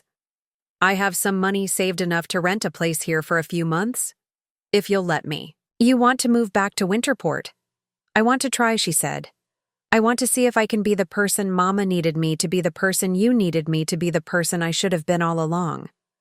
I studied her face, looking for the manipulative charm, she'd used as a child to get out of consequences or the artistic temperament she'd wielded as an adult to avoid uncomfortable realities, but found only exhaustion and determination and something that looked like genuine remorse. "There's a small apartment above the flower shop on Main Street," I said. Mrs. Patterson mentioned that her tenant moved out last month. "You think I could handle small-town life?" she asked with a weak smile after all these years of city sophistication. "I think you might surprise yourself," I said. We talked for 3 hours in that cafe covering ground we'd never explored before and territory we'd avoided for decades. Marcy asked questions about Mama's final years, really listened to the answers without changing the subject to her own problems, or offering solutions that showed she hadn't understood the scope of what caring for an aging parent actually required. She wanted to know about the medical appointments and the insurance complications and the nights when Mama was confused and scared and needed someone to sit with her until dawn. She wanted to understand the weight of decisions about surgery and medication and end-of-life care that I'd made alone while her siblings were busy with their own lives. "I should have been here," she said over and over, like a prayer or a penance. "I should have helped. I should have known." "Yes," I said, because kindness didn't require me to minimize her mistakes. "But you weren't. And now you are."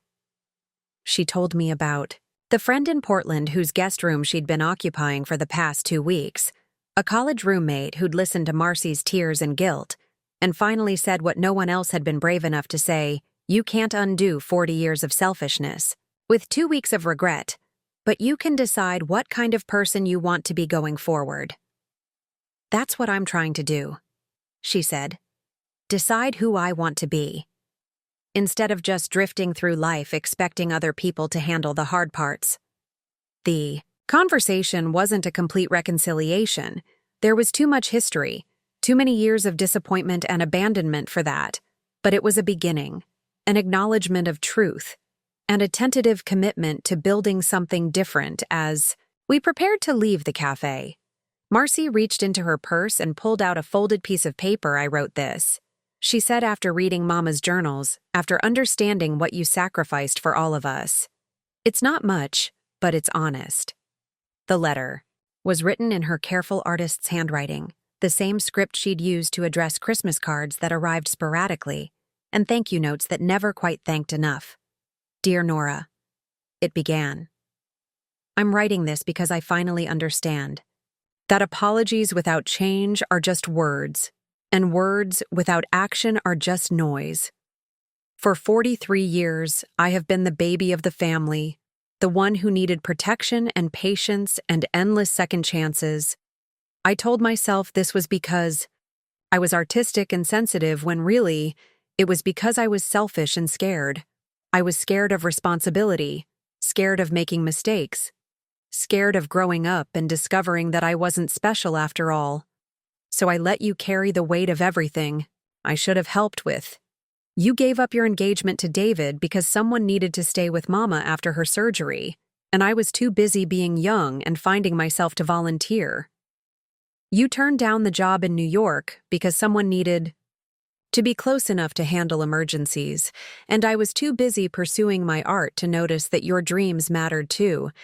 You spent your 40s and 50s and 60s making sure Mama was never alone, never afraid, never without someone who loved her, and I was too busy with my own problems to see what that was costing you. I can't give you back the 40 years you spent taking care of everyone else.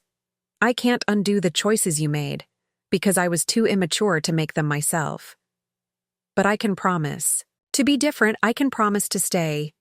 When staying is hard to help, when helping is inconvenient to grow up. Even though it's embarrassing to admit I needed to. I don't know if you can forgive me. I don't know if I deserve forgiveness, but I know that you deserve a sister who shows up when it matters, and I want to try to be that person. I want to earn back your trust, not by making promises, but by keeping them. Not by saying I've changed, but by proving it day after day until you believe me. I love you, Nora. I have always loved you, even when I was too selfish to show it properly, and I want to spend whatever time we have left learning how to love you the way you loved all of us. Your sister who is finally ready to act like one, Marcy. I folded the letter carefully and put it in my purse, feeling the weight of words that carried more honesty than I'd heard from any of my siblings in decades. This is a start. I said, a start. She agreed. I know it's not enough, but it's all I have. Right now. We walked out of the cafe together into the October afternoon that was crisp with the promise of winter and full of the kind of light that makes everything look possible. Even forgiveness, even change, even the revolutionary idea that families can learn new ways of loving each other. As we reached our cars, Marcy turned to me with one more question. Do you think Mama would be proud? She asked if she could see me trying to be better. I think I said that Mama always hoped we'd find our way back to each other. She just never got to see it happen. Maybe she did, Marcy said, looking up at the sky where clouds were gathering over the harbor. Maybe she's seeing it now. I wanted to believe. That wanted to imagine Mama somewhere watching her youngest daughter finally take responsibility for her own life and her own mistakes, finally ready to be the sister I'd needed her to be for so many years. But mostly I was grateful to be standing there with Marcy, having had the hardest conversation of our lives, and discovering that love could survive disappointment, that forgiveness was possible even after decades of hurt, that it was never too late for people to grow up and grow into the relationships they were meant to have. Walking home, I felt something shift inside me, a loosening of anger I'd carried for so long it had become part of my identity. The careful resentment that had protected me from hoping for more than I was likely to receive. Maybe Marcy would prove that change was possible. Maybe she'd rent that apartment and stay and learn how to be reliable when it mattered. Or maybe she'd disappoint me again. Maybe the old patterns would reassert themselves, and she'd find reasons to leave when things got difficult. But for the first time in 40 years, I wasn't responsible for managing her choices or protecting her from consequences. She wasn't my burden to carry anymore. She was my sister, and that was enough. They say that justice delayed is justice denied, but nobody tells you that sometimes justice comes in the form of a church basement on a Tuesday night, when the people who've been watching your family's drama for decades finally get tired of pretending. They don't see what's happening and decide to speak the truth that everyone's been too polite to say out loud.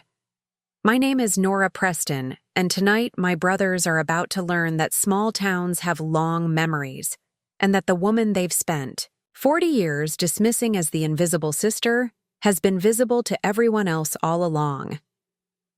The Winterport Town Council met the second Tuesday of every month in the basement of St. Michael's Catholic Church, where folding chairs were arranged in precise rows facing a long table where 5 elected officials sat beneath fluorescent lights that made everyone look slightly green and slightly guilty of something I hadn't planned to attend. The October meeting hadn't even known there was anything on the agenda that might concern me until Cynthia Gaines knocked on my door at 6 p.m. holding a plate of oatmeal cookies and wearing the expression she reserved for delivering either very good news or very bad news. You need to come to the town council meeting tonight, she said, settling herself in my kitchen like she was planning to stay until I agreed. Why, I asked, though I suspected I already knew the answer. Because your charming brothers have decided to make your family business into public business, and someone needs to be there to set the record straight. Eli and Joanna had apparently requested time on the agenda to address what they were calling irregularities in the administration of our mother's estate, claiming that an elderly woman with diminished capacity had been manipulated into changing her will by a daughter who'd isolated her from her other children. They've been calling it elder abuse. Cynthia said, her voice tight with anger, telling anyone who'll listen that you took advantage of your mother's confusion to steal their inheritance.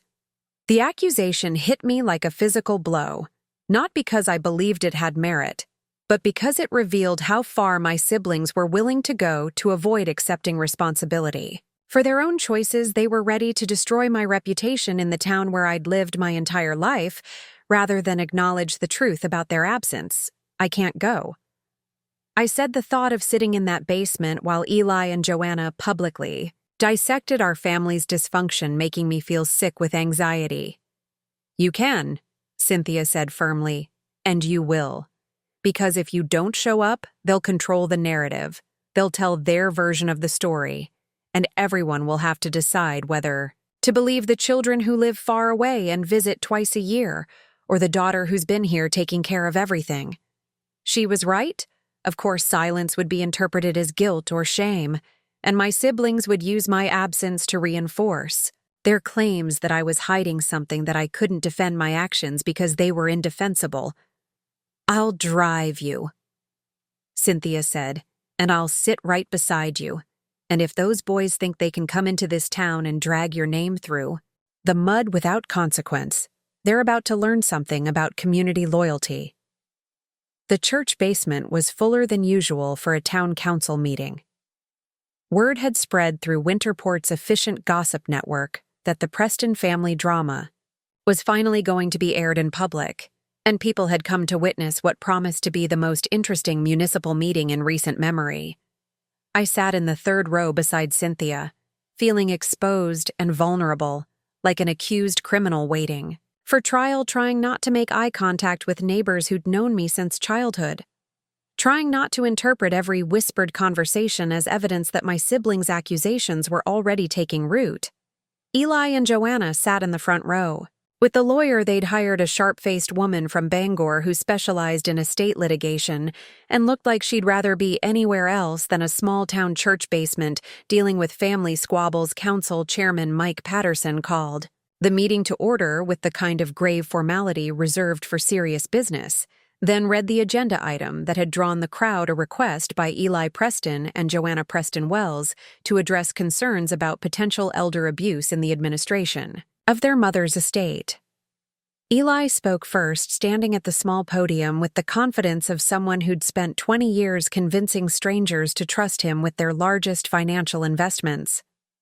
My sister Nora has spent the past 2 years isolated with our mother, he said, his voice carrying just the right note of concerned confusion, preventing the rest of the family from maintaining regular contact with her during this vulnerable time.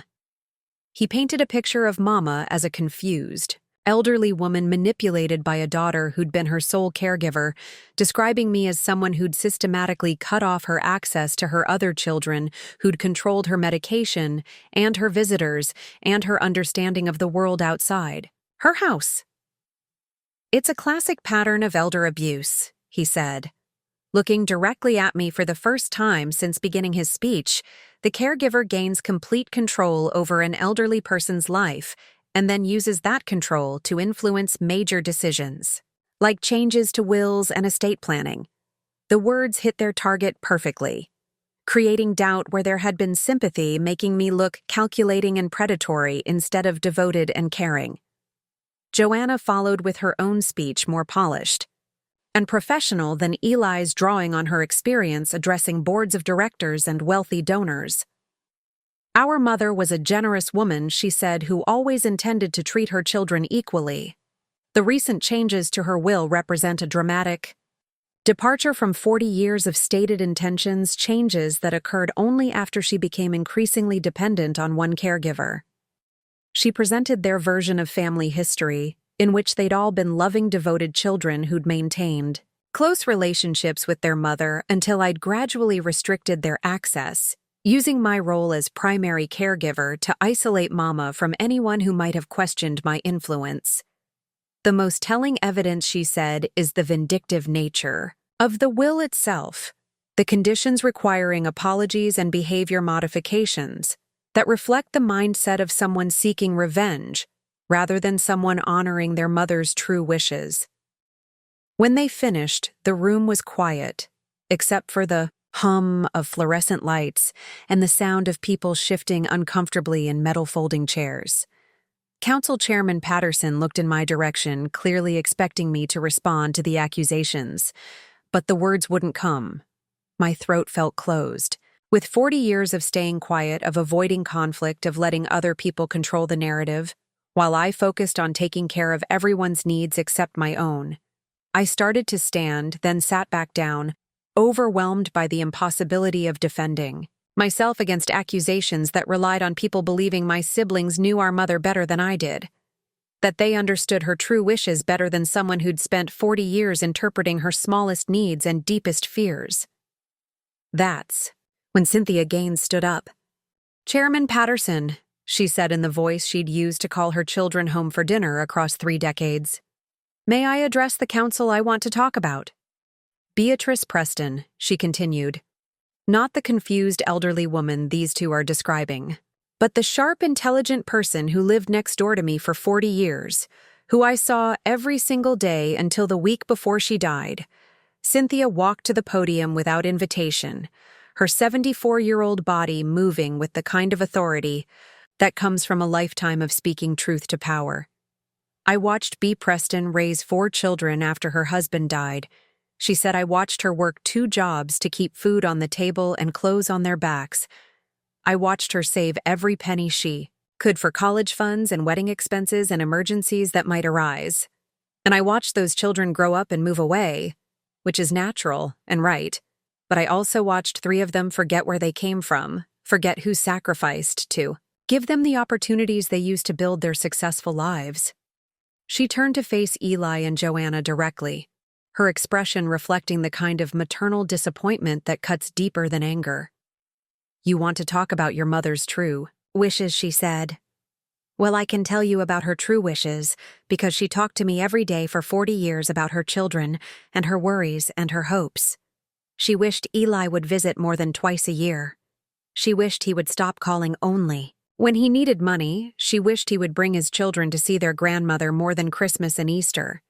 She wished Joanna would call for reasons other than checking items off her duty list. She wished her successful daughter would understand that achievements mean nothing if you forget the people who helped you achieve them. She wished Marcy would grow up and take responsibility for something, anything, instead of expecting other people to handle the hard parts of life while she focused on being artistic and sensitive." Her voice grew stronger as she continued building momentum like a storm that had been gathering for decades. But mostly she wished that someone would notice what Nora was giving up to take care of her. Someone would say thank you, instead of just expecting more. Someone would recognize that the daughter who stayed deserved appreciation instead of being taken for granted. "You talk about isolation," Cynthia said, returning her attention to the crowd. "But I saw the isolation. It was Nora, who was isolated, spending her 40s and 50s and 60s, taking care of everyone else, while her siblings built their own lives and sent flowers instead of phone calls, money instead of visits, cards instead of genuine concern." Other voices joined Cynthia's, then Mrs. Patterson from the choir standing to say she'd watched me drive Mama to church every Sunday for 10 years, never missing even when I was sick myself.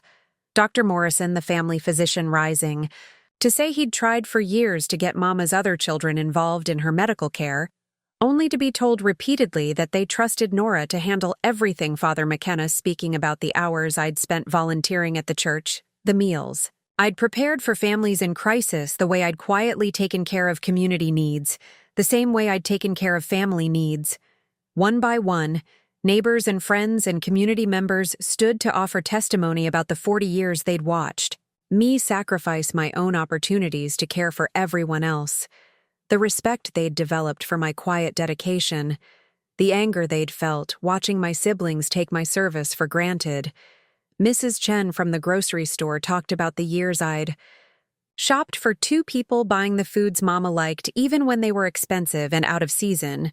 Tom Rodriguez from the hardware store mentioned the countless times I'd come in looking for supplies to make small repairs to Mama's house, maintaining the property that my siblings would eventually inherit. Sarah Murphy from the pharmacy described watching me research every medication interaction, patiently managing complex prescription schedules that would have confused people half my age. By the time the testimonials ended, the room was charged with emotion, and Eli and Joanna were sitting rigid in their seats, clearly unprepared for the depth of community support I didn't even know I had. Chairman Patterson looked at me again, his expression gentler than it had been an hour earlier. "Mrs. Preston, Would you like to respond to the concerns that have been raised? I stood slowly still, feeling uncertain, but supported by the voices that had spoken on my behalf. I don't need to defend my mother's mental capacity. I said, my voice stronger than I'd expected because you all knew her. You saw her at church and at the grocery store and at town events right up until her final illness. She was sharp and aware and fully capable of making her own decisions. I paused, looking around the room at faces that had been part of my life since childhood. What I will say is that my mother saw everything. She knew which of her children called and which ones didn't. She knew who visited and who sent excuses. She knew who helped and who expected help. Her will wasn't the product of manipulation or confusion. It was the result of 40 years of careful observation, the documented thoughts of a woman who understood exactly what each of her children had, contributed to her life, and what they deserved in return. I turned to face Eli and Joanna directly for the first time since their accusations began. You can contest the will in court, where lawyers will examine every piece of evidence and every witness will testify under oath about what they observed. But you can't contest the truth about who showed up and who didn't, who sacrificed and who didn't, who earned their inheritance and who assumed they deserved it. The room was completely silent when I finished, and I realized that for the first time in my adult life, I had spoken my truth publicly without apology, without minimizing my own contributions, without making excuses for other people's failures. Eli and Joanna left before the meeting, officially ended, walking quickly through the church basement without making eye contact with anyone, the lawyer following behind them with the resigned expression of someone who'd just watched her case collapse in real time. As people filed out of the basement, many stopped to squeeze my hand or offer quiet words of support. The kind of community embrace I hadn't realized I needed until I received it. Cynthia drove me home in comfortable silence, both of us understanding that something important had happened that evening. Something larger than a family dispute or a will contest. I had found my voice, and the community had listened, and for the first time in 40 years, I felt like I belonged somewhere, not as someone's caregiver or support system, but as myself. They say that when you stir up a hornet's nest, you better be prepared for the consequences. But nobody tells you that sometimes the hornets turn out to be paper tigers that look dangerous from a distance, but crumble when you finally get close enough to see them clearly. My name is Nora Preston, and today I'm sitting in Harold Keating's law office, watching my mother's careful planning dismantle my siblings' legal challenge, one document at a time, one recording at a time, one piece of evidence at a time that proves beyond any doubt that justice delayed can still be justice served. The formal legal challenge had been filed 3 days after the town council meeting, when Eli and Joanna realized that public opinion in Winterport was never going to support their version of events, that the community they'd abandoned decades ago wasn't interested in helping them claim inheritance they'd never earned from a sister. They'd never appreciated Margaret Sullivan. The estate litigation attorney they'd hired from Bangor had initially seemed confident about their chances, citing Maine statutes about undue influence and diminished capacity standard legal strategies for challenging wills when adult children felt entitled to more than they'd been left. But confidence is a fragile thing, especially when it's based on assumptions about evidence that doesn't exist, and testimony from witnesses who saw something completely different than what you expected them to see.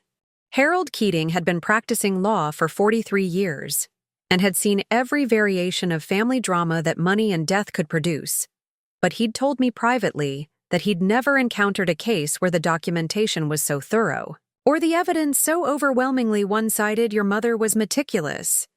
He'd said, spreading Beatrice's journals across his conference table like a paper trail of truth that stretched back decades. She didn't just document the neglect, she documented her own mental state, her decision-making process, her reasoning for every choice she made. The journals weren't just observations. They were legal evidence, dated and detailed and written in Mama's careful teacher's handwriting that demonstrated her mental acuity right up until her final illness, March 15, 2023. She'd written just 6 months before her death. Met with Harold today to review my will. One final time. Want to make sure every detail is correct. Every condition is clear. Every child understands exactly why they're receiving what they're receiving. Eli asked me for money again yesterday, $3,000 for what he claims is an emergency home repair, but I saw the pictures on his Facebook page of the golf trip to Myrtle Beach last weekend. I'm tired of enabling his irresponsibility. Tired of watching him take advantage of my love. Tired of Nora having to witness his manipulation of a woman who should have stopped giving him money 20 years ago. This is my way of saying what I was never brave enough to say while I was alive, that actions have consequences, that love isn't unconditional, when it's not reciprocated, that inheritance should be earned, not expected. The recordings were even more damaging to my siblings' case because they captured not just Mama's words but her tone, the clear, rational voice of a woman who understood exactly what she was doing, and why Margaret Sullivan had tried to argue that the recordings could have been edited or taken out of context, but Harold had anticipated that challenge too, producing the original cassette tapes with their timestamps and serial numbers, along with affidavits from the electronics store where Mama had purchased the recording equipment. The medical records were perhaps the most devastating evidence of all, documenting Mama's mental state through regular cognitive assessments, right up until her final hospitalization. Dr. Morrison had been careful to evaluate her decision-making capacity every few months, particularly after Eli and Joanna had raised concerns about her competency. Patient demonstrates excellent recall and judgment, he'd written in his notes from just 4 months before her death. Discusses complex family dynamics with insight and emotional intelligence, shows no signs of cognitive impairment or susceptibility to influence. When asked specifically about her estate planning, patient becomes more animated and articulate than usual. Clearly has strong feelings about fairness and reciprocity in family relationships. Assessment. Fully competent to make legal and financial decisions, mental acuity appropriate for age. But the most powerful evidence wasn't in documents or recordings. It was in the eye. Witnesses who testified about what they'd observed over the years, the community members who'd watched our family dynamics play out in public spaces. Mrs. Patterson testified about the years she'd watched me attend church alone, taking communion, for both Mama and myself when her arthritis made kneeling difficult, walking her slowly to the car while my siblings' children grew up without knowing their grandmother. Father McKenna spoke about the countless conversations he'd had with Mama about her children, her pride in their achievements and her disappointment in their neglect, her careful distinction between loving them and enabling them. Dr. Morrison detailed the years of medical appointments where I'd been the only family member, present the complex care coordination that required someone to understand medication interactions and insurance procedures, and the emotional support needed when test results were frightening. The testimony painted a clear picture of a family where one person had carried the entire burden of caregiving, while the others had pursued their own lives, assuming that someone else would handle the difficult parts. Margaret Sullivan tried to present character witnesses for Eli and Joanna, colleagues, who testified to their professional integrity and community involvement, people who'd worked with them on charitable projects and business ventures. But Harold Keating's cross-examination revealed the limitations of their knowledge. "When did you last see Mr. Preston interact with his mother?" he asked a real estate colleague of Eli's. "I'm not sure," the witness admitted. "I don't think I ever met his mother." "And Mrs. Preston Wells?" he continued, turning to one of Joanna's board members. "How often? Did she mention visiting her family in Maine?" "Actually," the woman said, looking uncomfortable, "she often mentioned being too busy to travel home for holidays or family events." The contrast was stark between my siblings' professional reputations and their personal failures, between the charitable work they did for strangers and the basic care they'd failed to provide for their own mother. As the week of testimony continued, I watched Eli grow increasingly defensive and Joanna become more rigid, and controlled their carefully constructed public personas, cracking under the weight of documented evidence about their private choices. Marcy had surprised everyone by filing a motion to withdraw from the challenge, entirely submitting her own sworn statement supporting Mama's will and acknowledging that the inheritance conditions were fair and appropriate. I have spent the past month reviewing my mother's journals and recordings she'd written, and I recognize that her assessment of my behavior and my contributions to her care was accurate and fair. I do not contest the conditions of her will. I accept them as an opportunity to prove that I can be the daughter and sister I should have been all along. I withdraw any claim to inheritance that exceeds what my mother explicitly left to me, and I support her decision to leave the bulk of her estate to Nora, who earned it through 40 years of devoted service. Her statement had clearly shocked Eli and Joanna, who'd been counting on family solidarity in their challenge to the will, but it had also demonstrated that at least one of their siblings was capable of growth and accountability. The hearing ended on a Friday afternoon when Margaret Sullivan stood before Judge Morrison, a woman in her 60s who'd presided over countless family disputes, and asked to withdraw the petition. "Your Honor," she said after consultation with my clients, "we believe the evidence strongly supports the validity of Mrs. Preston's will and her mental capacity at the time it was executed." Judge Morrison looked over her reading glasses at Eli and Joanna, who sat rigid in their seats, clearly unhappy with their attorney's decision, but unable to argue with the reality of evidence that contradicted every claim they'd made. "The will stands as written," she said, "and I hope this family can find a way to heal from what appears to have been decades of misunderstanding and neglect." Outside the courthouse, Harold Keating shook my hand with genuine warmth. "Your mother would be proud. He said she planned this perfectly, understanding exactly what would happen and exactly how it would unfold." But I wasn't feeling triumphant as we stood on the courthouse steps. I was feeling tired and sad and strangely empty, like someone who'd won a war. They'd never wanted to fight Eli, and Joanna walked past us without speaking, heading toward their rental car with the defeated posture of people who'd gambled everything on a strategy that had failed spectacularly. For a moment, I considered calling out to them, offering some gesture of reconciliation or forgiveness, but Cynthia's voice in my ear stopped me. "You don't owe them anything," she said softly. "You proved your point. You won your case. Now you need to focus on building the life you deserve." She was right. Of course, the legal battle was over, but the harder work was just beginning, the work of figuring out who I was when I wasn't defending myself against accusations or managing other people's crises, or carrying the weight of family dysfunction that wasn't mine to carry. That evening, Jonas called to congratulate me on the legal victory, but also to invite me to something that had nothing to do with wills or inheritance or family drama. "There's a poetry workshop starting next week at the community college," he said, "and I think you might enjoy it, a chance to work on your writing with other people who understand what it means to have something to say. A poetry workshop where my words would matter, where my voice would be heard, where I could explore thoughts and feelings that had nothing to do with taking care of anyone else, where I could be Nora, the writer, instead of Nora, the caregiver." "Yes," I said without hesitation, "I would love that."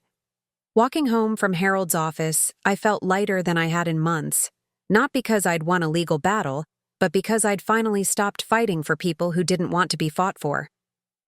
The house on Maple Street was quiet when I arrived, but it wasn't the lonely quiet of abandonment. It was the peaceful quiet of possibility, the silence of a woman who'd finally learned that her own company was enough. I sat at the kitchen table and opened the journal Jonas had given me, turning to a fresh page and beginning to write, not about family dysfunction or inheritance disputes, but about the future I was finally free to imagine. "My name is Nora Preston." I wrote, and I used to believe that love meant disappearing, but I'm learning that love actually means showing up for yourself with the same devotion you've given to everyone else. Outside, the October wind rattled the windows, but inside the house that was truly mine for the first time, I felt warm and safe and ready for whatever came next. They say that every ending is a new beginning, but nobody tells you that sometimes the most revolutionary thing you can do is stay in the same place and become a completely different person. My name is Nora Preston, and I am writing this on a spring morning 6 months after my mother's funeral, sitting at the kitchen table in the house that has always been my home, but feels for the first time like it belongs to me. The maple tree outside my window is budding with new leaves, and I can hear Jonas moving around upstairs making coffee the way he has every morning for the past month since I finally said yes when he asked if he could stay not forever, but for now, not as a rescue, but as a choice. Marcy is living above the flower shop on Main Street, keeping her promise to stay and help, and prove that change is possible at any age. She brings me dinner twice a week and listens to me read from the memoir I'm writing about caregiving and family, and the cost of being good. Joanna sent a letter last week from a wellness retreat in Arizona, her handwriting smaller and less confident than usual, 3 pages of apology and acknowledgement, and tentative hope that someday we might rebuild something between us. I wrote back, because forgiveness isn't about deserving, it's about letting go. Eli hasn't contacted me at all, and that's okay too. Some bridges burn completely, and some people never learn to see past their own needs, but I'm no longer responsible for managing his choices or protecting him from consequences. The house is different now. Walls painted colors. I chose furniture arranged for my comfort books everywhere, because finally I have time to read novels by women writers who understand what it means to claim your own life after 60. This isn't a second act. This is my first real one. The story I was always meant to write if I'd been brave enough to believe I deserved to be the protagonist instead of everyone else's supporting character. Name is Nora Preston, and I stayed. And that staying taught me something beautiful about the difference between being trapped and being rooted, between sacrificing yourself and choosing love, between disappearing and finally becoming visible. Up next, you've got 2 more standout stories right on your screen. If this one hit the mark, you won't want to pass these up. Just click and check them out. And don't forget to subscribe and turn on the notification bell so you don't miss any upload from us.